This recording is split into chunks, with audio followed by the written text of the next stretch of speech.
तत्सवितुर्वरेण्यं भर्गो देवस्य धीमहि धियो यो न प्रचोदयात्। आज मिति 2079 साल वैशाख महिना 6 गते मंगलबार पतञ्जलि योग समिति नेपाल भित्रको अन्तर्राष्ट्रिय अनलाइन मञ्च योग चौतारीको योग यात्रामा उपस्थित भएका छौं। जन्म दिने माता पितालाई सत सत नमन बन्दन, स्वामीजी महाराज तथा आचार्य श्री महाराजलाई नमन बन्दन। पतञ्जलि योगपीठ नेपालका आदरणीय ट्रस्टी इन्जिनियर शालिग्रामज्यू, पतञ्जलि योग समिति नेपालका केन्द्रीय प्रभारी श्रद्धेय गुरु लवदेव मिश्रज्यू, महिला पतञ्जलिकी केन्द्रीय प्रभारी पूज्य साध्वी देवादितिज्यू, युवा नेपाल समितिकी केन्द्रीय प्रभारी पूज्य साध्वी देव विजयज्यू, योग चौतारीका संयोजक पतञ्जलि योग समितिका केन्द्रीय सदस्य आदरणीय गुरु लवराज भट्टज्यू, सबैलाई नमन बन्दन। केन्द्रदेखि साधना केन्द्र देश विदेशबाट फेसबुक लाइभमा तथा विभिन्न माध्यमबाट हामीलाई हेर्नुहुने दर्शक श्रोता गुरुजन दिव्यजनमा नमन बन्दन सुस्वागतम। योग चौतारी योग यात्राको 46औं श्रृङ्खलामा पूज्य साध्वी देवादितिज्यूलाई लिएर उपस्थित भएका छौं। उहाँको योग यात्रा, जीवन यात्रा, नितान्त व्यक्तिगत कुराकानी गर्दै सबैलाई यो कुराकानीबाट ज्ञान दिने हेतुले, प्रेरणा दिने हेतुले हामीले यो कार्यक्रम प्रस्तुत गर्दैछौं। पूज्य साध्वीज्यू स्वागत छ, प्रणाम छ हजुरलाई। ओम जी बिमला जी प्रणाम। हजुर आरामै हुनुहुन्छ? हजुर एकदमै सन्चै। हजुर कस्तो हुनुहुन्छ? हजुर म पनि आरामै छु, हजुरहरूको आशीर्वादले कृपाले। हजुरको योग जन्म पुर्याउने यात्रा, अहिले नेपालको यात्रा कस्तो भइरहेको छ साध्वीज्यू हजुरको? हिंदी में बनना मिल ना? हजुर एक्सप्रेस हिंदी में कर पाऊंगी, मुझे बहुत अच्छा लग रहा है, खूब आनंद आ रहा है। हजुर अभी आपका यहाँ नेपाल में योग का यात्रा जन जन में पुराने वाला चल रहा है। मुझे नेपाली बुझ्छु तर हजुर रमाइलो हुने भयो आजको हाम्रो यो पूज्य साध्वीज्यूसँगको कुराकानी। हजुरहरू एकदम रमाइलो मानेर हेरिदिनु होला, किनभने मलाई पनि धेरै हिन्दी आउँदैन, उहाँलाई पनि धेरै नेपाली आउँदैन, त्यसैले हामी यस्तो रमाइलोसँग कुरा गर्छौं। यहाँहरू पनि हाम्रो कुरालाई एकदम रमाइलो मानिदिनु होला। साध्वीज्यू अभी आप नेपाल में आ रहे हैं, मैंने आप हिंदी बोल रही हूँ, इसमें सम्मान जैसा आदरणीय जैसा मेरा शब्द नहीं आया तो इसमें क्षमा प्रार्थी हूँ। अभी म नेपालीमा एकदम साधारण भाषामा सोध्छु। अब हजुर चाहिँ अहिले नेपालमा योग चाहिँ जन जनमा पुर्याउने एउटा मिशन लिएर आउनु भएको छ। यो जन जनमा पुर्याउने मिशन हजुरको कस्तो भइरहेको छ अहिले? अभी परम पूज्य स्वामी जी एवं परम श्रद्धेय आचार्य श्री महाराज के निर्देश अनुसार, उनके आशीर्वाद अनुसार नेपाल में आने का सौभाग्य मुझे प्राप्त हुआ और ये अपने आप में बहुत ही अद्भुत और अविस्मरणीय मेरे लिए अनुभव है। चाहे हम एक स्थान की दृष्टि से देखें तो एकदम ही रमाइलोच है, जहाँ पहाड़ हैं, तराई भी है, नदियां भी हैं, और इस तरह के अनुभव के साथ साथ जब हम संगठन की तरफ दृष्टिपात करते हैं तो अपना जो संगठन है उसका पूरा सहयोग प्राप्त हो रहा है और अच्छा अनुभव है। अच्छे से ज्यादा कहूंगी, बहुत अच्छा अनुभव है और इस यात्रा को करते हुए मैं भी बहुत कुछ सीख रही हूँ। हजुर एकदम खुसी लागिरहेछ पूज्य साध्वीज्यू, हजुरको हामीले छत्रछायामा हजुरको एउटा मार्ग निर्देशमा हामी चल्न पाइरहेका छौँ। यो त हाम्रो ठुलो सौभाग्यको कुरा छ। जस्तै कि अब अहिले हजुरले महिला पतञ्जलिको आफै बसेर एउटा लिड गरिराख्नु भएको छ। हाम्रो नेपालमा त योभन्दा अगाडि पनि र कुनै ठाउँमा नियम कानुनमा मात्रै नेपाली महिलाहरूको अधिकार छ, तर व्यवहारमा त्यो सबै ठाउँमा लागू भएको छैन। यो अवस्थामा यहाँले महिलाहरूको लागि योगले धेरैलाई उद्धार गर्ने, स्वस्थ बनाउने, उहाँहरूको जीवनहरूलाई उच्च स्तरमा पुर्याउने हेतुले यहाँ आइराख्नु भएको छ। यहाँलाई चाहिँ नेपाली महिलाहरूको घर व्यवहार सबै कुरा कस्तो लाग्दैछ? बड़ा अच्छा प्रश्न है आपका बिमला जी। देखिए, ये तो विस्तारे विस्तारे सब होगा और कार्य मिला है तो उसे पूरा करते रहेंगे समय के साथ में। चाहे अब मैं बात करूं कि नारी के विषय में बात करूं तो नारी के बहुत सारे रूप होते हैं। बहन के रूप में भी होते हैं, बेटी के रूप में भी होते हैं, पत्नी के रूप में भी होते हैं, साथ में माँ के रूप में भी होते हैं। जब मैं भारत में रही हूँ और जब मैं नेपाल में आई हूँ तो वो नारी का जो स्वरूप है वो तो क्योंकि अपनी वैदिक संस्कृति एक है तो वो हर तरह से एक ही देखने को मिलता है। और मैं कहूँ कि जब मैं नेपाल में आती हूँ तो मुझे कितना अंतर नजर आता है, तो उतना अंतर नजर आता है कि जैसे मैं हरिद्वार से कभी गुजरात में जाती हूँ तो वहाँ गुजराती भाषा बोली जाती है, महाराष्ट्र में जाए तो मराठी भाषा बोली जाती है, नेपाल में आते हैं तो नेपाली भाषा बोली जाती है। भाषा का तो अंतर छ, तरफ भावनाओं का तो एक एक छोटा सा भी अंतर नहीं है। वहां भी माताओं के रूप में मुझे बहुत प्रेम मिला और नेपाल में आने के बाद भी मुझे जो सबसे सुखद अनुभव है वो यही है कि मुझे माताओं का और बहनों का, सभी का बहुत सहयोग प्राप्त हो रहा है, सबका बहुत प्रेम प्राप्त हो रहा है। मेरी आवाज आ रही है बिमला जी? एकदम एकदम आइरहेको छ साध्वीजी। तो एकदम जो बाकी अनुभव है कि इस तरह से देखूं तो मैंने एक चीज ये भी अनुभव की कि नेपाल के अंदर जो नारी शक्ति है वो बहुत ही अच्छी उच्च चेतना में है, क्योंकि जो एक कर्तव्य भाव में देखा जाए तो जितने कार्य, जितनी मेहनत, जितना पुरुषार्थ कोई पुरुष भी नहीं कर सकता उतना पुरुषार्थ मैंने यहाँ नारियों को, महिलाओं को करते हुए देखा है। और उसके लिए मैं एकदम नतमस्तक हूँ, उनके उन भावों के लिए, उनके उस पुरुषार्थ के लिए। और मात्र ऐसा नहीं है कि किसी एक पर्टिकुलर दिशा में बहनों की गति है। चाहे आप घर के काम की बात कीजिए, चाहे आप संगठनात्मक कार्य की बात कीजिए, या व्यापार की बात की जाए, या किसी तरह की किसी जॉब की बात की जाए, या टेक्नोलॉजिकली बात की जाए, तो बहनें हर तरह से अपने दायित्वों को पूरा कर रही हैं। तो परमात्मा ने भी शरीर की दृष्टि से अंतर किया है, क्योंकि सबके अपने अलग अलग कर्तव्य हैं। हम सृष्टि के चलने में अपने अलग अलग रोल अदा कर रहे हैं। बहनों के अलग रोल हैं, भाइयों के अलग रोल हैं, परंतु भावनात्मक दृष्टि से देखा जाए तो मैंने हर जगह ये नोटिस किया है कि नारी को परमात्मा ने भावनात्मक दृष्टि से बहुत सशक्त बनाया है। ये हमारी सबसे बड़ी शक्ति है और इसका मैंने मातृशक्ति को नेपाल के अंदर प्रयोग करते हुए देखा है। तो मुझे नेपाल में आकर के फिर मैं कहूंगी माताओं के बीच में आके बहुत आनंद आता है। हजुर साध्वीज्यू, अब अहिले हजुरले जुन यो योगको अभियान चलाइराख्नु भएको छ, बृहत छ, यो चाहिँ कतिको उपलब्धि भइरहेको छ? यहाँ कतिको सन्तुष्ट हुनुहुन्छ यो अभियानमा? ये देखो, योग का जो अभियान है तो परम पूज्य स्वामी जी एवं परम श्रद्धेय आचार्य श्री महाराज के माध्यम से चलाया गया है। ये हमारे लिए सौभाग्य को पूरा हो कि हम उस अभियान के एक छोटे से सैनिक के रूप में, जैसे होता ना कि हम लोग अक्सर सुनते हैं कि जब सेतु पुल बनाना था, राम सेतु पुल बना था, तो इधर श्रीलंका पहुंचने के लिए तो एक छोटी सी गिलहरी थी। उस गिलहरी का क्या काम था कि वो समुद्र में जाती थी, मुख में पानी भर के लाती थी और मिट्टी में उस पानी को मुख से बाहर निकाल देती थी। तो जब श्री राम ने उसको देखा तो उन्होंने पूछा कि तुम क्या कर रहे हो? तो बोली मेरा अधिक सामर्थ्य तो नहीं है, पर मैं समुद्र खाली करने की कोशिश कर रही हूँ। तो हम भी बस एक भाव के साथ कि हमारे लिए बहुत सौभाग्य की बात है कि हम भी उस गिलहरी की तरह लगे हुए हैं, और उस गिलहरी की तरह बस भावनाएं जब लगती हैं तो काम पूरे होते हैं। तो ऐसा नहीं है, ये एक कोरोना का एक काल रहा, परिस्थितियां सबके लिए विपरीत रही, चाहे वो संगठन भारत में हो, नेपाल में हो, या यूके के अंदर हो, चाहे अमेरिका में हो, जहां पे भी है एक थोड़ा सा एक रोकथाम आई, लेकिन योग के विषय को लेकर के एक जागरूकता स्वाभाविक रूप से सभी लोगों के बीच में आई। परम पूज्य स्वामी जी महाराज ने इंडिया टीवी के माध्यम से लगातार जो अभियान जारी रखा, उसका भी हम लोगों ने पूरा लाभ लिया।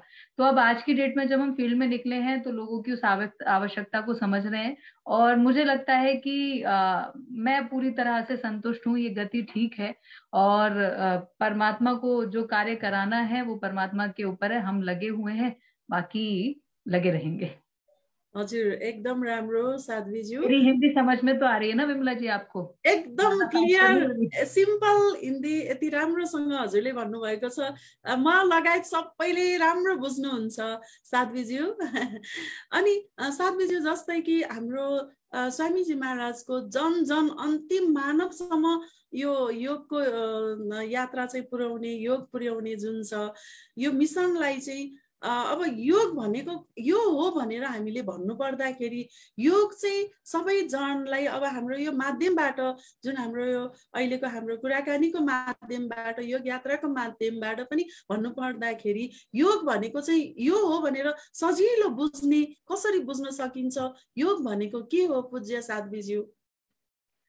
मैं अपनी तरफ से जो योग की परिभाषा जानती हूँ वो इतनी है कि हम जितने भी इस प्रकृति में, संसार के अंदर जो जीव हैं, उन सब जीवों की एकमात्र इच्छा है सुख को प्राप्त करना, अपने आप को पूर्णता की तरफ लेकर के जाना। उस यात्रा में जब हमें मनुष्य योनि प्राप्त होती है तो उससे ज्यादा श्रेष्ठ योनि हम लोग अपने शास्त्रों के माध्यम से जानते हैं कि कोई है नहीं, और जब हम प्रत्यक्ष भी देखते हैं तो हमें इससे ज्यादा श्रेष्ठ योनि कोई नजर नहीं आती। यह अब इस यात्रा को पूरा करने के लिए परमात्मा ने हमें ये तन दिया है और मन दिया है। आत्मा हम स्वयं है, यात्रा के लिए जो साधन चाहिए वो हमारा शरीर है और वो हमारा मन है। तो ये जो तन, मन और आत्मा है, इसमें आत्मा तो देखिए बीमार नहीं होती, ये कमजोर नहीं पड़ती, इसको कोई पानी गीला नहीं कर सकता, कोई हवा सुखा नहीं सकती, लेकिन मन और तन ये दोनों प्रकृति से मिलकर के बने हुए, और प्रकृति में विकृति आने की भी संभावनाएं पूरी रहती है। तो ये जो मन का और जो शरीर का, तन का जो एक आरोग्य है, वो मात्र बीमारियों के रूप में हम ना देखें, अपितु हम लोग अपनी आत्मिक शांति के रूप में, आत्मिक उन्नति के रूप में भी देखें। तो उन साधनों को सशक्त बना करके रखने के लिए, उन साधनों के 100% प्रयोग के लिए, और उन साधनों को प्रयोग करते हुए उस मार्ग को पूरा करने के लिए, और उस मार्ग को पूरा करते हुए अपनी लक्ष्य प्राप्ति के लिए योग वह विधा है जो एकमात्र हो सकती। तो ये एक तरह से कहा जाए तो हमारे मन के, शरीर के और आत्मा के जो एक बैलेंस चाहिए, जो उनकी एक कनेक्टिविटी चाहिए, कि हम लोग जब योग के माध्यम से स्वयं को जान लेते हैं तो स्वयं को जान करके परमात्मा से जो जुड़ने लगते हैं, ये उसी का मार्ग है। तो अगर आप स्थूल रूप में देखें तो तन को स्वस्थ करने के लिए है, और सूक्ष्म रूप में देखें तो ये पूरी जो जीवन यात्रा है, जो ना जाने कितने वर्षों से चल रही है, उसे पूर्ण करने के लिए एक बहुत ही पावन विधि है, जिसके बिना हम ये यात्रा पूरी कर भी नहीं सकते। हजुर, एकदम साध्वीजी। अब जस्तै अब यो हामीलाई चाहिँ योग र आयुर्वेद सँगै सँगै हामी अगाडि बढिरहेको छौँ। आयुर्वेदमा त यहाँले एउटा आयुर्वेदको एउटा सबै चिनाउने कार्यक्रम पनि ल्याइसक्नु भएको छ। यो आयुर्वेदको बारेमा केही राखिदिनुस् कुरा। देखिए, इसमें विमला जी ऐसा है कि योग हुआ, ध्यान हुआ, आयुर्वेद हुआ, आयुर्वेद के साथ साथ अन्य भी जितनी भी प्राकृतिक विधियां हैं, वो सिर्फ इसलिए है कि हम लोग अपने जीवन में अत्यधिक रूप से प्रकृति के करीब रह करके अपने जीवन को सुखमय बना सकें। तो अर्थात आयुर्वेद जो है वो आयु और वेद 2 शब्दों से मिलकर के बना हुआ है, अर्थात जो जीवन है, आयु अर्थात जीवन, वेद अर्थात विज्ञान। तो ये जीवन का विज्ञान है। ये एक ऐसी विधि है जो हमें ये बताती है कि क्या हम अपने जीवन के अंदर करें कि हम बीमार ही ना पड़े।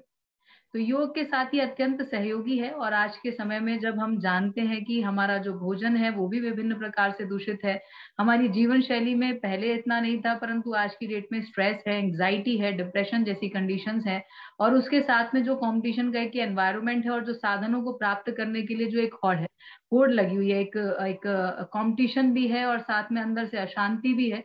उन सबके बीच में आयुर्वेद एक ऐसा विज्ञान है जो हम लोगों को बीमार होने से बचाता है। अब इसके अंदर सब कुछ आता है, मात्र इतना नहीं है कि हम क्या औषधि खाएंगे, इसके अंदर ये भी है कि हमें सुबह कितने बजे उठना चाहिए, हमें रात्रि में कितने बजे सोना चाहिए, यहाँ तक भी है कि हम लोगों को अपना जो शोधन है शरीर का वो किस प्रकार से करना चाहिए, वो चाहे हमारे दांतों का शोधन हो, चाहे हमारी जिब्रा का शोधन हो, चाहे हमारे कानों का शोधन हो, चाहे हमारे नेत्रों का शोधन हो, या हमारे शरीर के अंदर नस नाड़ियों का शोधन हो, तो वो शोधन किस प्रकार से किया जाए और हफ्ते में कितनी बार किया जाए, ये सब कुछ उस विधा के अंदर पूरा कंप्लीट एक पैकेज के रूप में रहता है।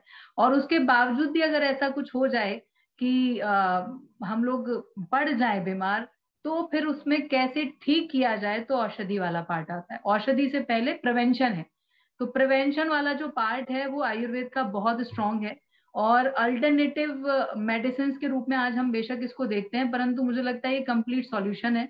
हालांकि जो बहुत ज्यादा इमरजेंसी केसेस आ जाते हैं उसमें ठीक है, हमें आधुनिक विज्ञान की तरफ चलना पड़ता है, लेकिन आज की डेट में अगर हम आयुर्वेद की बात करें तो वो हमारे लिए अत्यंत आवश्यक है। अब उसमें छोटी सी बात है कि हम लोग गले में कंठी पहनते हैं, तुलसी की माला पहनी जाती है, या घर के अंदर तुलसी का पौधा रखा जाता है, तो ये भी आयुर्वेद विज्ञान के अंदर कथी आ जाता है, आयुर्वेद का ही ये एक भाग आ जाता है कि इसलिए कंठी पहनते हैं, ये कफ है यहाँ पर, ये गला जो है हमारा कफ से घाटी तुरंत पकड़ी जाती है, वायरस का अटैक यहीं से होता है, तो तुलसी का गुण होता है कि वो वायरसेस को आने नहीं देती है। ये ऐसे ही है जैसे कि अगर कहीं मच्छर अधिक हो और लेमन ग्रास लगा दी जाए तो वहां मच्छर नहीं आते हैं।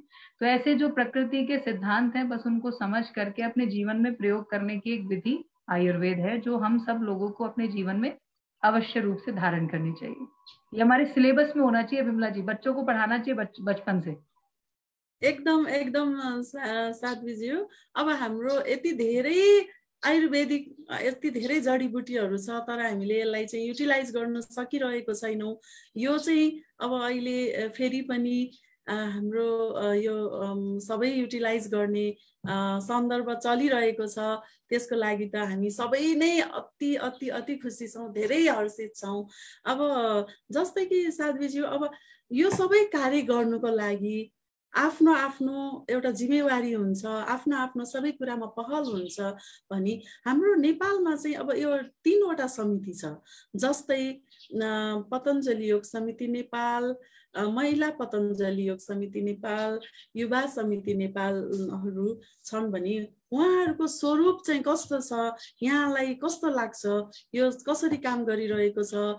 अब यहाँ त माथि बसेर हेरिराख्नु भएको छ, अब हामीलाई निर्देशन कस्तो छ, यो काम गर्नुलाई हामी सही ट्र्याक समातेको छौँ कि छैनौँ, के छ हजुर यसमा? देखिए, भारत में तो 6 संगठन है और 6, हाँ, नेपाल के अंदर 3 ही है अभी जो अपने चलते हैं। उसमें ये कार्य को विस्तार देने के लिए इनको विभाजित करना अत्यंत आवश्यक था कि ठीक है, एक पतंजलि योग समिति, एक महिला पतंजलि योग समिति, ताकि हम अधिक से अधिक लोगों के बीच में पहुंच पाए। ये स्वाभाविक सी बात है कि अगर किसी भाई को सन्यासी के रूप में देखा जाता है तो भाई अधिक प्रभावित होते हैं, लेकिन अगर कोई बहन सन्यासी हो जाती है तो बहनें अधिक प्रभावित होती हैं। ऐसे ही जब हम बहनों को अलग अलग क्षेत्रों में कार्य करते हुए देखते हैं तो बहनें एक दूसरे से प्रभावित होकर के उस क्षेत्र में और बड़े कार्य कर पाती हैं। तो ये तो महिला पतंजलि योग समिति और पतंजलि योग समिति का स्वरूप हो गया। इसके बाद जो युवा नेपाल समिति है, जैसे कि कल आप सब लोग पूज्य साध्वी देवेजा जी से भी मिलने वाले हैं, तो उनके माध्यम से और अधिक आप लोगों को जानने का मौका मिलेगा। लेकिन अगर छोटे रूप में कहा जाए तो हम किसी भी दुनिया में देश के अंदर देखें तो उस देश का आधार वहां का युवा होता है। और नेपाल में या तो युवा का पलायन हो रहा है क्योंकि वो अपॉर्चुनिटीज नहीं देख रहा, या फिर वो देख करके भी उन अपॉर्चुनिटीज को क्रिएट करने वाला भाव भी शायद कुछ कम है। और या अगर जो यहाँ पर है तो करप्ट करने के लिए, किसी भी देश को खत्म करने के लिए 2 ही चीजें होती है, या तो आप ड्रग्स के माध्यम से नशा डालिए या कुछ ना कुछ अश्लीलता वहां पहुंचे। तो दोनों ही चीजों में कोई कमी नहीं है। हम अपने स्वरूप से जब भटक जाते हैं तो हमारा भविष्य भी हमारे पास नहीं रहता और हम लोग एक भंवर में फंस जाते हैं। वो एक ऐसा भंवर है जिसके अंदर से निकलना अत्यंत मुश्किल है और व्यक्ति ना शांत रह पाता है, ना खुश रह पाता है, ना संतुष्ट रह पाता। तो एक संतुष्ट जीवन जीने की कला हमें हमारी वैदिक संस्कृति सिखाती है। उस वैदिक संस्कृति तक हमें पहुंचने की आवश्यकता है कि ठीक है, हमें आधुनिक समाज के साथ भी कदम से कदम मिला के चलना है। हम ये नहीं कह रहे कि आप जंगलों में आकर के रहो, हम ये कह रहे हैं कि आप आधुनिक समाज में रहते हुए भी वो बैलेंस कहाँ से लाओगे कि आपकी आध्यात्मिकता और आधुनिक समाज में जो बैलेंस चाहिए वो बैलेंस हम कहाँ से बना सकते हैं। तो वो बैलेंस हमारे ऋषियों ने, हमारे मुनियों ने जो तपस्या की, जो उन लोगों ने अपने जीवन में साधना की, उसके माध्यम से वो पहले से ही जानते थे कि जीवन तो ऐसा ही रहेगा कि हम लोगों के सामने हमेशा हर एक दो प्रकार के नहीं, कई प्रकार के मार्ग रहेंगे, परंतु हमारी बुद्धि की क्षमताओं को हमें विकसित करना होगा कि हम सही मार्ग का चयन कर सकें। तो युवा नेपाल समिति का भी यही उद्देश्य है कि अपनी वैदिक संस्कृति का सहयोग लेते हुए अपने युवाओं को हम सही दिशा प्रशस्त कर सकें। आप कहीं भी जाओ, आप नेपाल में रहो या किसी दूसरे देश में भी जाओ, तो आपसे लोग प्रभावित होकर के आपकी संस्कृति को ग्रहण करें ना। आपसे प्रभावित होकर के लोग आपके जैसा बनने का प्रयास करें, आपके अंदर वो क्षमताएं हो कि हर कोई आपकी तरफ आकर्षित होकर के आपकी योग्यता का प्रयोग करना चाहे और राष्ट्र को, दुनिया को आपकी योग्यताओं का लाभ मिले। हम भटक करके अपना फ्यूचर बर्बाद ना कर ले, ये अत्यंत आवश्यक है। तो ये एक युवा नेपाल समिति एक ऐसा अभियान है। महिला पतंजलि योग समिति और पतंजलि योग समिति, योग कक्षाएं तो देखिए हमारा साधन है। मैं मूल रूप में कहूं तो हम लोग जब भारत में भी बात करते हैं तो योग कक्षा क्या है? योग कक्षा, योग करना, योग कराना हमारा साधन है। और किस रूप में साधन है? कि हम वैदिक संस्कृति के माध्यम से सबके जीवन के अंदर सुख, शांति, समृद्धि और संस्कारों का समावेश कर सकें। ये उद्देश्य अपने दोनों समितियों का है। ये कार्य पहले से ही बहुत अच्छा होता आ रहा है और मुझे उम्मीद है हम आगे और अच्छा करेंगे मिलकर के। एकदम साध्वीजी, हजुर जस्तै कि अब हजुर त उच्च शिक्षा लिइसक्नु भएको छ, अब सन्यास पनि लिइसक्नु भयो, यहाँ चाहिँ कसरी प्रभावित हुनुभयो? यहाँले प्रभावितको कुरा गर्दै राख्नु हुँदाखेरि कसरी प्रभावित हुनुभयो, कसरी चाहिँ आदर्श यसरी अगाडि बढ्नुभयो? यहाँ त धेरैको आदर्श, धेरैलाई यो बाटो प्रभावित बनाउनु भएको छ, यहाँ चाहिँ कसरी प्रवेश गर्नुभयो? बिमला जी, दरअसल कहीं ना कहीं मुझे पर प्रभु की कृपा थी कि मुझे एक ऐसे परिवार में भी जन्म मिला जहां मुझे आध्यात्मिक वातावरण स्वाभाविक रूप से प्राप्त हुआ और साथ में जो एक देशभक्ति की भावना है, जो एक राष्ट्र की, समाज की, मनुष्य की कल्याण की भावना है, वो मन में बचपन से उठती थी। और वो एक उम्र के साथ जैसे जैसे हम बढ़ते गए तो वो विस्मृत नहीं हुई, वो और आगे बढ़ती ही चली गई। तो उस भावना ने आगे तक इतना वो लेकर के जब आगे बढ़े तो हमेशा मुझे ये लगता था कि जैसे हम लोग जब सन्यास भी ले रहे थे तो स्वामी जी महाराज एक भजन हम लोगों के माध्यम से गवाया करते थे और हम लोगों ने बहुत गाया कि भगवान मेरा जीवन संसार के लिए हो, ये जिंदगी हो लेकिन उपकार के लिए हो। तो ये भावना तो थी। इसके साथ में एक विशुद्ध विचार ये भी था कि मेरा जो जीवन है वो तभी किसी के लिए हो सकता है जब वो जीवन किसी काम का हो। तो इसीलिए था कि ठीक है, जब रास्ता मिलेगा तो उस रास्ते पर चलेंगे और उससे पहले हम स्वयं को समाज के लिए, राष्ट्र के लिए, लोगों के लिए तैयार करें। तो वो शिक्षा के माध्यम से भी होता है और वो आधुनिक शिक्षा भी होती है और साथ में आध्यात्मिक शिक्षा भी होती है, आत्मिक शिक्षा भी होती है और आत्मचिंतन भी होता है। तो ये सब कुछ साथ में चल रहा था। इसके बाद ये मेरे लिए सबसे बड़ी सौभाग्य की बात थी कि इस सब के बीच में जब मुझे ऐसा लगता था कि वो दिन कब आएगा कि मैं खुद, मुझे गुरु के दर्शन होंगे, मुझे वो रास्ता मिलेगा। तो ये मैं मानती हूँ कि आप जब भी कुछ सोचते हैं, अगर आपकी निष्ठा में कोई कमी नहीं होती, आपकी दृढ़ता में कोई कमी नहीं होती, तो रास्ते आपको मिलने शुरू हो जाते हैं। तो एक क्योंकि इस शरीर की जो मेरे पिताजी की बहन है, उनका गुरुकुल चलता है भारत के अंदर और बड़ा गुरुकुल है वो, वहाँ नेपाल से भी कुछ बच्चे पढ़ते हैं वहां पर अभी भी। तो उस गुरुकुल, वो बेटियों का गुरुकुल है, बहनों का गुरुकुल है और परम पूज्य स्वामी जी एवं परम श्रद्धेय आचार्य श्री महाराज का आशीर्वाद भी गुरुकुल पे सदा रहा है। तो वहीं पर परम श्रद्धेय आचार्य श्री महाराज का सानिध्य है, उनकी प्रेरणा और उन्हीं का आशीर्वाद मुझे प्राप्त हुआ। उन्हीं की प्रेरणा से मेरा पतंजलि में आना हुआ और उनकी एवं परम पूज्य स्वामी जी महाराज की प्रेरणा से ये सन्यास जीवन की प्राप्ति हुई। तो इतना मैं कहती हूँ कि निश्चित रूप से हम सभी के अपने अपने संस्कार हैं, हम सभी अपनी अपनी यात्राओं को तय कर रहे हैं। उस यात्रा में हम किसी भी चीज को जब पाना चाहते हैं तो उस चीज को पाने की हमारी दृढ़ता क्या है, हमारे संकल्प किस उच्च स्तर के हैं, वो बड़ा महत्वपूर्ण रहता है। तो ईश्वर से मेरी हमेशा यही प्रार्थना रहती थी कि मुझे चलना तो इसी मार्ग के ऊपर है। तो ईश्वर ने वह प्रार्थना सुनी और अत्यंत सौभाग्य है मेरा कि परम पूज्य स्वामी जी एवं परम श्रद्धेय आचार्य श्री महाराज का सानिध्य प्राप्त हुआ और जैसे ही प्राप्त हुआ मुझे लगा कि मुझे जहाँ पहुंचना था मैं वहां पहुंच चुकी हूँ। बाकी अब आगे का जो भी जीवन है वो गुरु आदेश, गुरु निर्देश पर ही व्यतीत करना है, क्योंकि उनकी चेतना का जो स्तर है, उस चेतना के स्तर को हम नहीं समझ सकते, परंतु अगर हम उसके अनुगामी बन जाएं तो कल्याण निश्चित है। हजुर, साध्वीज्यू, अब जसरी हजुरको त परिवारदेखि नै आध्यात्मिकमा सबै मन थियो, त्यहाँ रिलेटेड थियो, तर कोही चाहिँ हुन्छ कि अब धेरै विचलित छ अहिले, यतिखेर अहिलेको यो समयमा धेरै व्यक्तिहरू विचलित छ।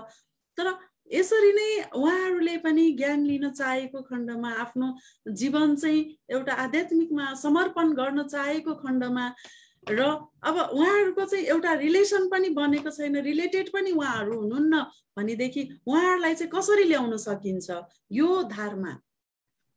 देखिए, जो विचलित है या इसमें क्या है कि कोई भी मार्ग जो है ना वो भावनाओं में बह करके नहीं लिया जाता।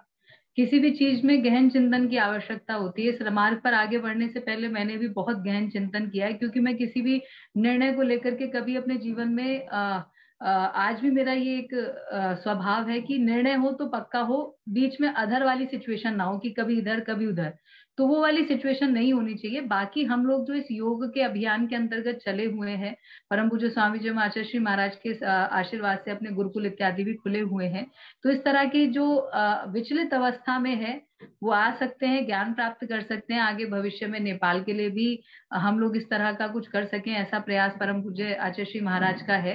तो ये एक ये भी चीज होती है कि कुछ चीजें समय पर ही हो पाती हैं। कुछ लोगों के संस्कार होते हैं जो एकदम ही विपरीत अवस्था में रह करके भी उनका मन इसी तरह की बातों के लिए करता है, तो वो धीरे धीरे उनके लिए भी प्रभु मार्ग प्रशस्त कर देते हैं। तो हम लोग बस ये है कि हमारा क्या कर्तव्य है उसके भीतर। हमारा कर्तव्य ये है कि हमें अगर ऐसा कोई जिज्ञासु पिपासु मिले तो हमें जैसे राह मिली है हम उसको भी उसी राह पर प्रशस्त कर दें। हजुर, साध्वीज्यू, फेरि पनि म महिला पतञ्जलिमै फर्किन चाहन्छु, किनकि यहाँले धेरै राम्रोसँग महिलाहरूको लागि धेरै कार्यहरू गरिराख्नु भएको छ। जस्तै कि अब यहाँले महिला पतञ्जलिमा सबैलाई जोडिँदै राख्नु हुँदाखेरि महिलाहरूले चाहिँ कतिको यो ठाउँमा चाहिँ आएर गर्न सक्छन्? यहाँ नेपालको महिलाहरू त अधिकांश गरिबको रेखामुनि छन्, हैन? उहाँहरूलाई चाहिँ यहाँले कसरी ल्याइराख्नु भएको छ? हाम्रो कर्तव्य चाहिँ के छ? हामी अरू महिलाहरूको चाहिँ हामीले सबै महिलालाई समेट्नु के कर्तव्य छ? कसरी सकिन्छ यो गर्नु? ये बहुत अच्छा क्वेश्चन है विमला जी, क्योंकि हम जितना भी बटोरने की कोशिश करें कहीं ना कहीं छूटते ही नजर आते हैं। हम लोगों का कर्तव्य इस आधार पर है, परमात्मा भी जो हम लोगों को आदेश देते हैं, जो शास्त्रों के माध्यम से हमें जानने को मिलता है कि जो हमारे पास है उसको हम लोगों को दूसरों तक पहुंचाने की आवश्यकता है।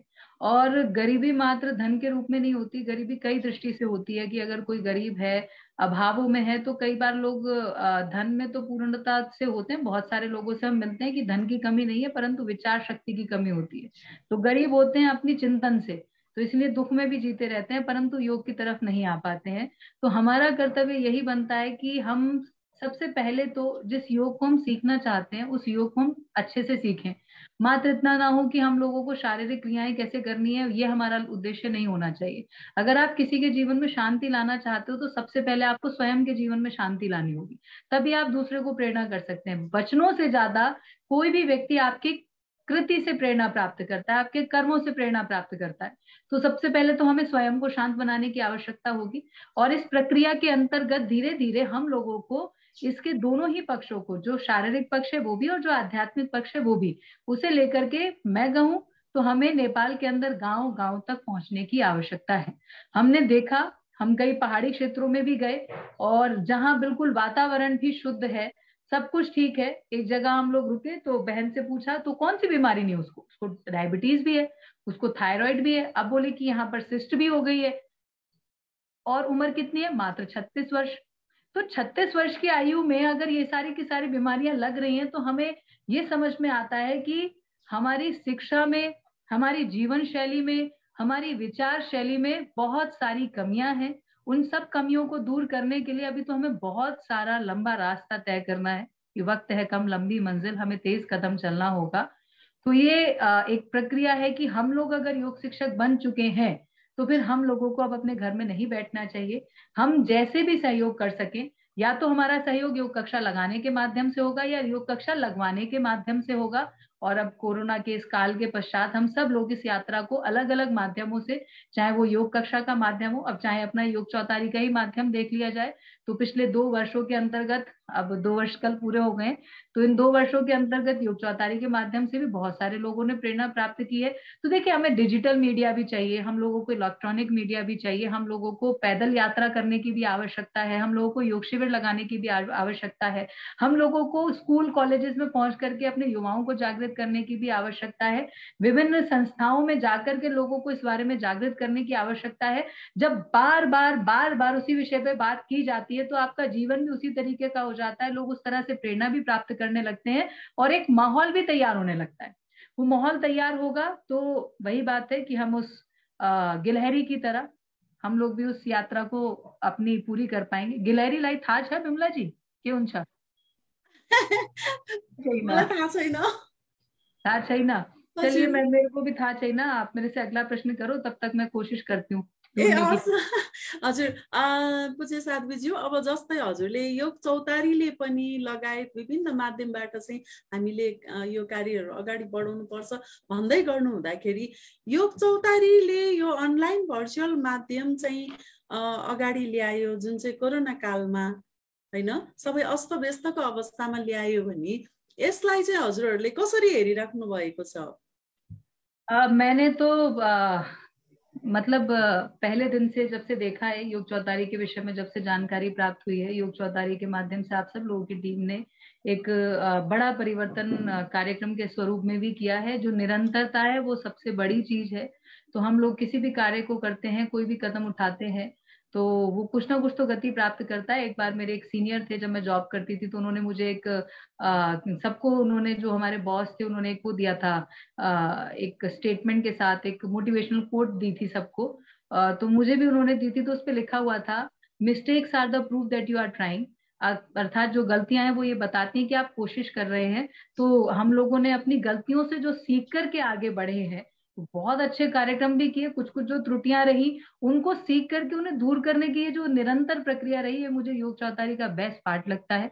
और आगे भी जो निरंतरता बनाने का एक उद्देश्य है, उसको हमें पूरी तरह से, मैं पूरे साथ में हूँ, सहयोग में हूँ, होना ही चाहिए। क्योंकि मैंने कहा कि हर तरह से आपको जोर लगाना पड़ता है, पुरुषार्थ करना पड़ता है। तो एक अच्छे स्वरूप में योग चौतारी को आज हम यहाँ लेकर के पहुंचे हैं। आगे भी हम इसी तरह से योग चौतारी के माध्यम से योग चेतना को आगे बढ़ाते रहेंगे, ये मुझे उम्मीद है। मुझे स्क्वायरल का वो, हाँ, गिलहरी जो होती है वो स्क्वायरल होती है, लोखर के बोलते हैं, क्या बोलते हैं उसको? लोखर के, हजुर, यहाँ चाहिँ लोखर के नै भन्छ। हाँ, मैंने ढूंढ लिया, लोखर के बोलते हैं स्क्वायरल गिलहरी के लिए। हाँ जी बिमला जी, अगला प्रश्न। हजुर, जस्तै साध्वीज्यू, अब जस्तै हाम्रो योग चौतारीले चाहिँ अब फेरि पनि छोटो प्रश्न सुरुवातको लागि म भन्छु हजुरलाई। योग चौतारीले चाहिँ यो 200 दिन पुरा गरिरहेको अवस्था छ, दुई वर्ष पुरा गरिरहेको अवस्था छ, क्षमा गर्नुहोला। यो 2 वर्ष पुरा गरिराख्दाखेरि चाहिँ अनलाइनको माध्यमबाट जो बाहिर जान सक्नुहुन्न उहाँहरूको लागि विविध कार्यक्रमहरूबाट सेवा दिइरहेको छ।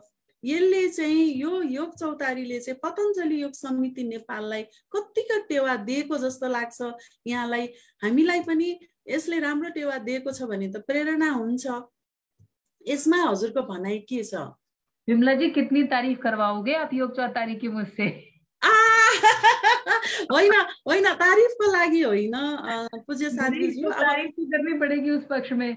देखो, ये बात तो ठीक है ना, इसके माध्यम से और लोगों को भी बहुत सारी प्रेरणाएं मिली हैं। और साथ में अब अगर दृष्टि से देखा जाए तो बहुत सारे ऐसे लोग होते हैं जो अलसी करते हैं बाहर आने में, तो उन्होंने सभी लाई योग चौतारी एकदम ही धेरी राम्रो प्लेटफॉर्म हो। और हम लोगों ने भी जो टेक्नोलॉजिकली चीजों को जो हम लोगों को सीखने की आवश्यकता है, योग चौतारी के माध्यम से बहुत सारे लोगों ने डिजिटली अपने आप को बहुत अपलिफ्ट किया है। ये भी एक बेस्ट पार्ट है इस चीज का।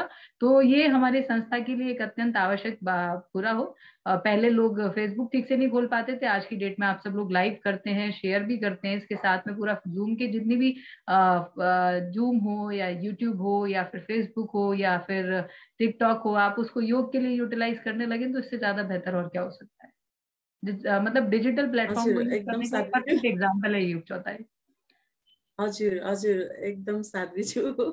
हजुर पछि साध्वीज्यू अब जहिले अहिले चाहिँ हाम्रो हरिद्वारमा एउटा वेलनेस सेन्टर उद्घाटन हुँदैछ, त्यसमा चाहिँ अब आजीवन सदस्य केन्द्रीय सदस्यहरूलाई चाहिँ बोलाइएको छ कि उहाँहरू मात्रै जाने, अरू जान नपाउने, अनि फेरि यसमा चाहिँ कस्तो खालको उद्घाटन कार्यक्रम हो, हामीलाई थोरै जानकारी दिनुस् न यस विषयमा। देखिए पिछले 2 वर्ष में पहले भी अपना 2008 में अपना योग ग्राम करके एक नेचुरोपैथी सेंटर भारत में पतंजलि के माध्यम से शुरू किया गया, जो मिनिमल चार्जेस के साथ में लोगों को स्वास्थ्य और आरोग्य प्रदान कर सके। तो जिन लोगों को थोड़ा और लग्जरी के रूप में या और ज्यादा सुविधाओं के रूप में चीजें चाहिए थी, तो निरामयम को आगे बढ़ाया गया। अब पिछले 2 वर्षों में योग ग्राम का बहुत अधिक प्रचार प्रसार जब हुआ, लोगों को इस विषय में जानकारी मिली, तो बहुत सारे लोग जो है वो आना चाहते थे, लेकिन हमारे पास जो स्लॉट्स थे वो बहुत ही बिजी रहने लगे। 6-6 महीने की वेटिंग लोगों को मिलने लगी। तो इस दृष्टि से पूरे भारत के अंदर ये एक पूरा पतंजलि वेलनेस सेंटर का एक नया सेक्टर शुरू किया गया।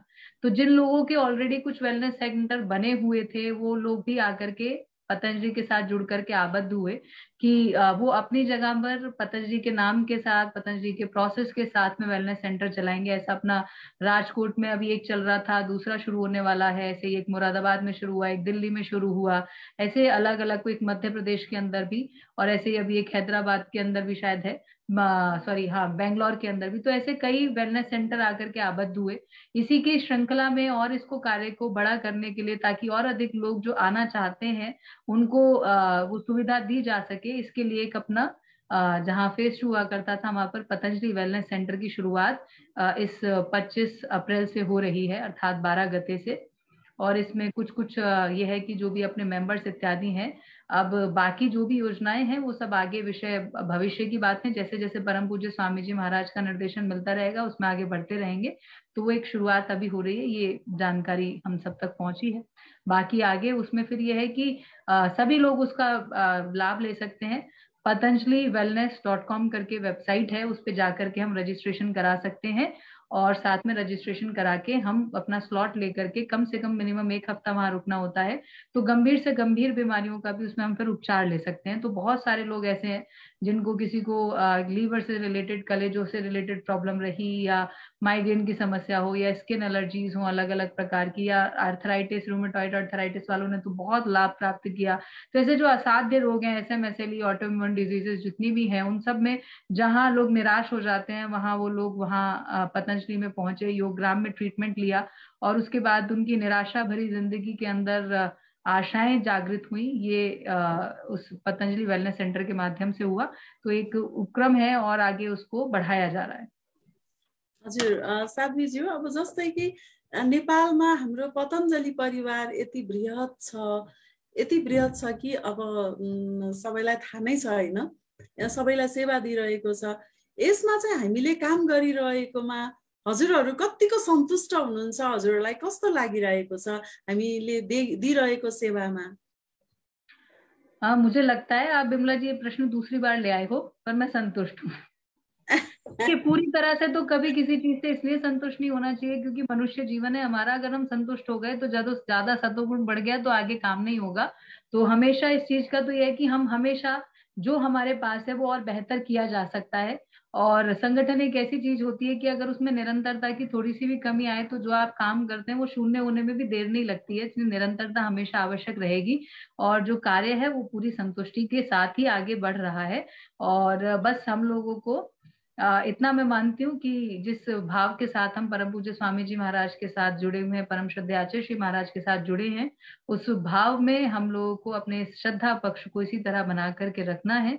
और बस ये है कि योगी बनना है तो ये प्रक्रिया सतत है, कभी भी पूरी नहीं हो सकती है, ये तो चलती रहेगी आजीवन, मृत्यु के बाद अगले जीवन। एकदम साध्वीज्यू, आज हाम्रो योग यात्रामा पूज्य साध्वीज्यू हुनुहुन्छ।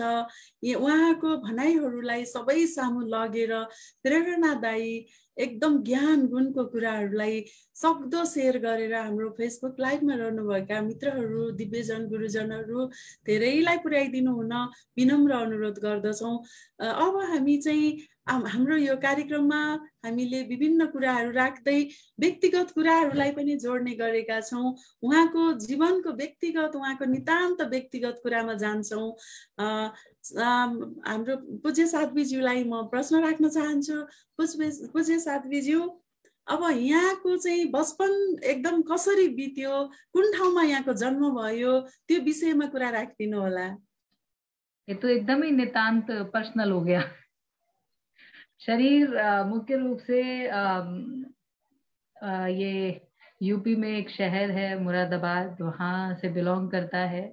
बचपन अच्छा था, माता पिता ने बहुत अच्छे संस्कार देने की कोशिश की, उनके पुरुषार्थ को मैं नमन करती हूँ और उन्हीं की प्रेरणा से आध्यात्म के मार्ग पे चले। और ज्यादा पर्सनल फोटोग्राफ आप निकाल लाए हो फेसबुक से, ठीक है। अच्छा था मेरा बचपन, कहीं किसी प्रकार की कोई कमी नहीं थी, सब अच्छा था।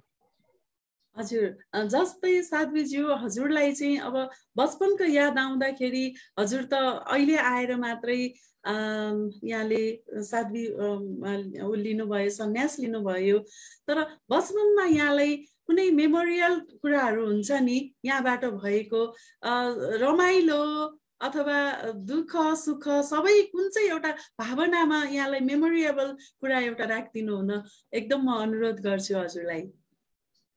हाँ, ऐसा कोई मेमोरियल नहीं है कोई भी स्पॉट, बस बहुत सिंपल था, अच्छा था, सिंपल लाइफ थी। और हमेशा हम लोगों ने एक समाज को दूसरी दृष्टि से देखा था कि बचपन से ही प्रेरणा समाज सेवा की प्राप्त हुई थी। तो ऐसा कुछ कोई ऐसा भी याद नहीं आता कि कुछ विशेष, ऐसा भी कुछ याद नहीं आता कि कोई दुख भरा हो। इतना याद आता है कि हाँ, मैं थोड़ी सी ज्यादा शैतान हुआ करती थी, आसानी से बातों को सुनती नहीं थी और एक बोल्डनेस थी बचपन से हमेशा से। सबसे अच्छी चीज ये थी कि जो परिवार था उसने हमेशा कामों को आगे बढ़ करके करने में सपोर्ट किया। तो बोल्डनेस हमेशा थोड़ा परिवार से भी प्राप्त हुई, कुछ स्वभाव में थी। और ऐसा कभी ये नहीं सोचा था कि मैं कभी इस तरह से इतनी सारी बातें करती हुई पाई जाऊंगी, क्योंकि मैं जब निबंध लिखने होते थे तो लिखने का काम तो कर लेती थी, परंतु कभी बोलना होता था, कोई स्पीच देनी होती थी, मुझे कभी याद नहीं रहती थी। तो बस ये था। हाँ, पढ़ने में अपनी किताबों से ज्यादा मुझको थोड़ा आध्यात्मिक विषय में ज्यादा रुचि हुआ करती थी और थोड़ा इतिहास के पक्ष को जानने की मेरी विशेष रुचि हुआ करती थी। तो वो मैं अलग से जानती रहती थी, पढ़ती रहती थी। बस इतना ही था, ऐसा मुझे कुछ याद ही नहीं आता विमला जी कि मैं कुछ स्पेशली आपसे शेयर कर सकूं। मैं क्षमा प्रार्थी हूँ। साध्वीज्यू एकदमै ठिक छ। साध्वीज्यू, हजुरको परिवारमा कतिजना सदस्य हुनुहुन्थ्यो? छोड़ते हैं इस प्रश्न को विमला जी। ओ मैले केही अप्ठ्यारो पारे भने म यसमा क्षमा प्रार्थी छु साध्वीजी। हजुर, तर कस्तो भने साध्वीज्यू, अब हामीले चाहिँ हजुरलाई बोलायौँ अनि यहाँको बारेमा पनि हाम्रो नेपालमा हैन, ओ साध्वीज्यूको के थियो होला, कस्तो थियो होला भन्ने कुरा जानकारीको लागि सबैजना आज पर्खिराख्नु भएको छ, त्यसको लागि मैले सोधेको हो। यसमा चाहिँ अन्यथा नजाओस्। ना ना ना, केही छैन। बस अब तो इतना है कि आज की बात मैं करूं तो नेपाल का भोजन, नेपाल का पानी, नेपाल की हवा, तो आप सब मेरा परिवार हो। एकदम एकदम साध्वीज्यू, जस्तै कि अब अहिले त यहाँ नेपालको कुरा गर्नुभयो, नेपालमा हुनुहुन्छ, नेपालमा कति ठाउँ घुम्नुभयो, यहाँलाई नेपाल कस्तो लाग्छ? परिवार मतलब यहाँले परिवार भन्नुभयो हैन, नेपालको व्यक्तिहरूले चाहिँ कतिको यो आफूमा आध्यात्मिकमा बसेर गर्न सक्छ, के छ, कस्तो लाग्छ हजुरलाई? मुझे नेपाल से बहुत आत्मीयता महसूस होती है। ये बचपन से था, मुझे पहाड़ पसंद थे। मेरा जन्म पहाड़ी क्षेत्र का नहीं था, परंतु मैं अपनी माँ से भी अक्सर कहा करती थी कि मुझे पहाड़ पसंद आते हैं। तो मुझे परमात्मा ने ये अच्छा एक बहुत ही कृपा की है कि मुझे यहाँ आने का मौका मिला। जब भी आप पहाड़ी क्षेत्र में पहुंचते हैं, कुछ भी एकदम शांत वातावरण में पहुंचते हैं, तो बहुत ही आध्यात्मिक वातावरण हो जाता है, एकदम मन शांत हो जाता है। तो अभी काफी कुछ जगह पहुंचने का मौका मिला। इधर सुदूर पश्चिम में हम लोग बझांग तक, अछाम तक, ड्यूटी इत्यादि सभी जिलों के अंदर गए, लेकिन हम लोग उसमें एक एक दो दो दिन के लिए जा पाए। अभी तो बहुत विस्तार पूर्वक जाने का और उसमें बसने का भी तो समय है, पहुंचना है। इसके अलावा हम लोग गंडकी में गए, तो अभी बागलुग इत्यादि तक ही जाना हो पाया। हालांकि मेरा मन है कि हम मुक्तिनाथ इत्यादि घूम करके आए, जा करके आए। इसके साथ में मेरा प्रदेश नंबर 5 में ज्यादा नहीं हुआ, परंतु पाल्पा इत्यादि तक मैं गई हूँ। और इसके साथ ही जब आप प्रदेश 3 की बात करें, तो प्रदेश 3 में तो ऑलमोस्ट मैं सभी जिलों में जा चुकी हूँ। एक दो ही कुछ जिले हैं, रामेछाप इत्यादि, जहाँ जाना नहीं हुआ, वरना हम रसुआ इत्यादि भी गए। मुझे बहुत अच्छा लगा रसुआ जाना, मुझे भी, साध्वी जी भी साथ में थी, हम दोनों को भी बहुत आनंद आया।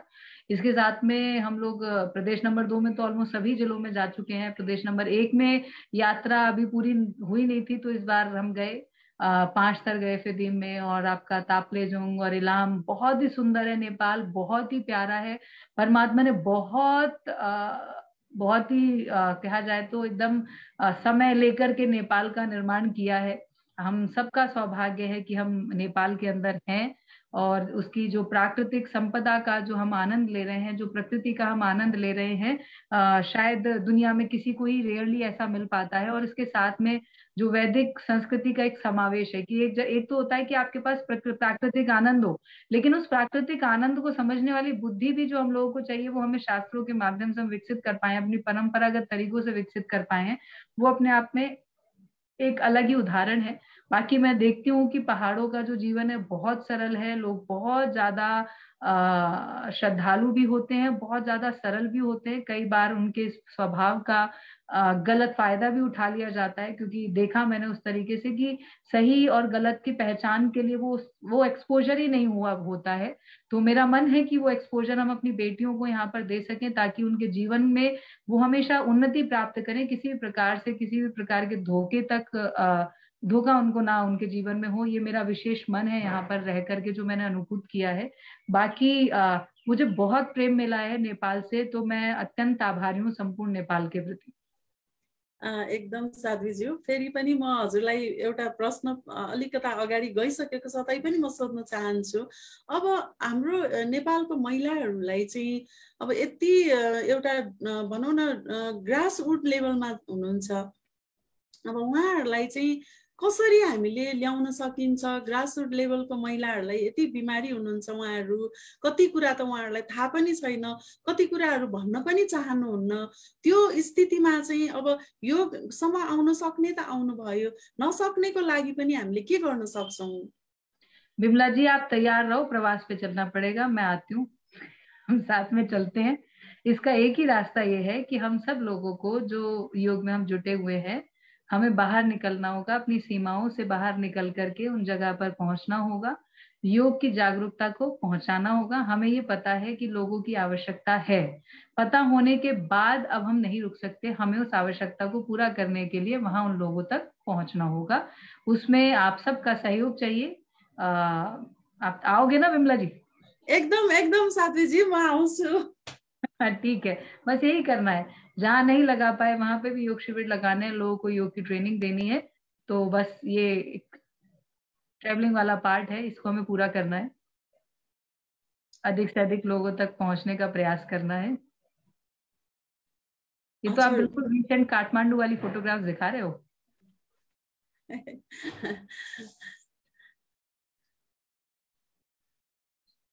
साध्वीजी हाम्रो एकदमै गौरव, एकदम प्राउड हुनुहुन्छ, त्यसैले पनि हामीसँग सबै हजुरको यो फोटोग्राफहरू पनि सेभ छ। साध्वीजी, जस्तै अब हामी चाहिँ आज एक घन्टाको लागि कार्यक्रममा थियौँ। हाम्रो निर्धारित समयहरू त लगभग सिद्धि नै लागिसकेको छ। अब मैले सोध्न छुटाएको, यहाँलाई भन्नु चाहिँ यस्तो चाहिँ भन्नुपर्छ, यो सन्देश दिनुपर्छ भन्ने केही लागेको छ भने कृपया राखिदिनु होला।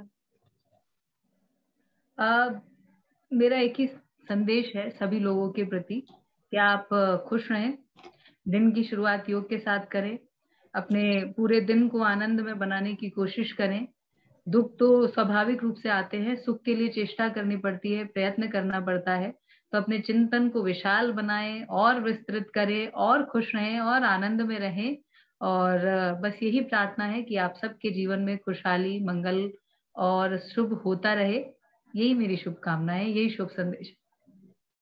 हजुर, आज हाम्रो पूज्य साध्वीज्यूसँग हामीले कुराकानी राख्यौं। यो कुराकानीलाई सक्दो शेयर गरेर धेरै सामु पुर्याइदिनु होला। अब मैले साध्वीज्यूको चाहिँ परिवारको कुराहरू, उहाँको व्यक्तिगत कुराहरू मैले लिन चाहेको थिएँ, तर अब यो कुरा चाहिँ मलाई पनि थाहा छैन यो कुरा गर्नुहुन्छ कि हुँदैन, किन मैले योग यात्रामा त यो कुराहरू राखिरहेको हुनाले उहाँलाई सोधेँ। अब मैले केही कुरा राख्दाखेरि मबाट केही अप्ठ्यारो हुनु गएको छ भने म यसमा फेरि पनि क्षमा माग्छु साध्वीज्यू हजुरलाई। नहीं नहीं, आप बिमला जी कोई क्षमा मत मांगिए, आप अपने हो, ऐसा कुछ भी नहीं है। यहाँ त पूज्य साध्वीज्यू, यहाँ त म र तपाईँ मात्रै छौँ, तर धेरैले हेरिराख्नु भएको छ। धेरैलाई जानकारीको लागि आज त साध्वीज्यूको धेरै व्यक्तिगत कुराहरू पनि हामी सुन्ने भनेर पनि बस्नु भएको, तर यहाँले चाहिँ सन्यास लिइसक्नु भएको भएर मलाई लाग्छ यो कुराहरू चाहिँ हामीले गरेनौँ र धेरै रमाइलो, धेरै राम्रो क्षण चाहिँ उहाँसँग कुराकानी गर्न पायौँ। यहाँहरूले पनि हामीसँगै बसेर यात्रा गर्नुभयो। यहाँहरूको प्रश्नहरू त धेरै आइरहेको छ, साध्वीज्यूलाई राख्नु मिल्ने नमिल्ने, त्यही भएर मैले यो प्रश्नहरू यहाँहरूको प्रश्नलाई चाहिँ थाती नै राखेको छु। कुनै दिनमा केही अब यो प्रश्नको कसरी उत्तर दिने भन्ने कुराहरू यहाँहरूसँग म बसेर गर्नेछु। यसको लागि यहाँहरूको प्रश्नको मैले जवाब दिन नपाएकोमा यहाँहरूसँग पनि म क्षमा माग्छु भन्दै आजको निर्धारित समय पुरा भइसकेको छ। साध्वीज्यूबाट चाहिँ हामीलाई आशीर्वादहरू पनि पाइसकेका छौँ। पूज्य साध्वीज्यूलाई आइदिनु भयो, हाम्रो सामु धेरै कुराहरू राखिदिनु भयो।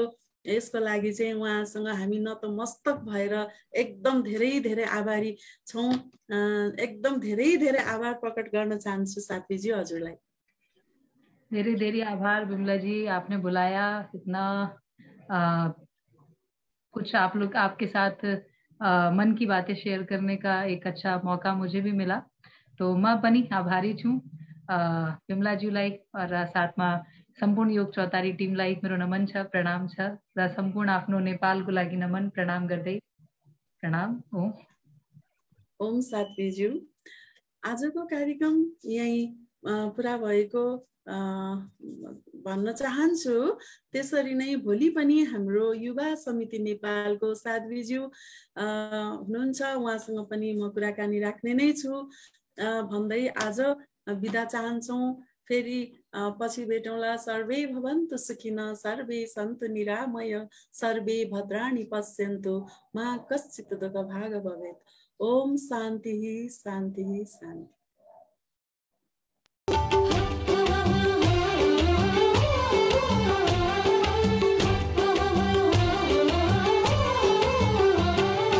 आओ साथी आओ सबै मिली योग गरौँ, आदि योगी शिवको शरण परौँ। आओ साथी आओ सबै मिली योग गरौँ, आदि योगी शिवको शरण परौँ।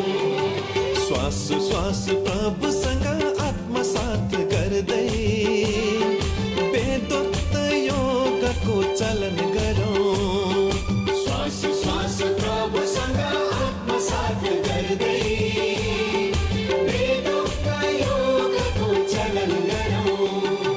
स्वस्थ रहौ निरोगी बनौ, योग हाम्रो पहिचान हो, योग हाम्रो स्वाभिमान हो। आओ साथी आओ सबै मिली योग गरौँ, आदि योगी शिवको शरण परौँ।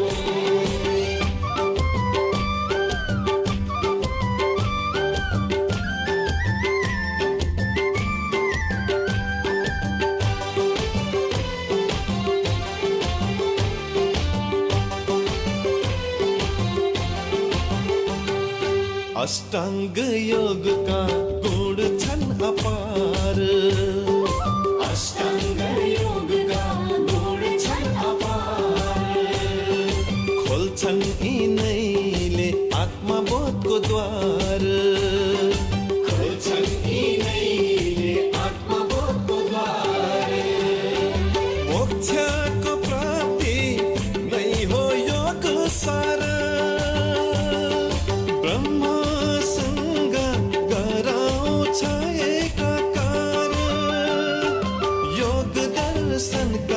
सूत्रदाता महर्षि पतञ्जलिलाई नमन गरौँ महर्षि पतञ्जलिलाई नमन गरौँ आऊ साथी आऊ सबै मिली योग गरौँ आदि योगी शिवको शरण परौँ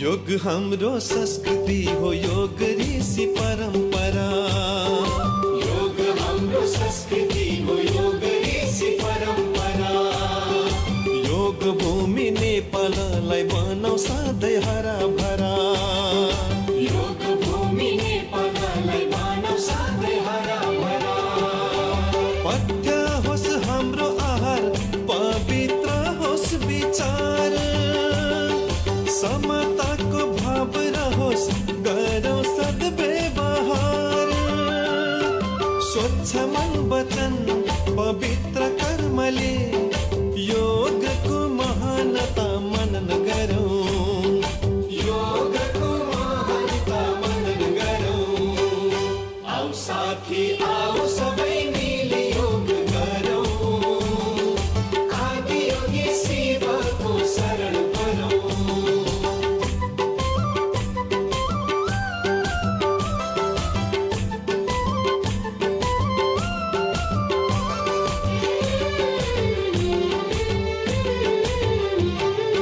योग ऊर्जा हो योग जित हो योग ऊर्जा हो योग जित हो यो शान्तिको मधुर गीत हो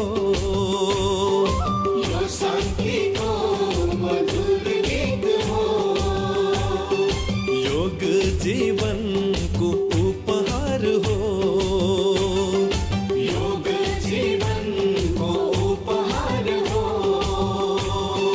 ज्ञान र प्रेमको सागर हो ज्ञान र प्रेमको सागर हो प्रणव ध्वनिको शङ्खनाद गरी योग दर्शनमा आस्था बढाऊ जन जनमा योगको लहर चलाई नेपाल राष्ट्रलाई स्वस्थ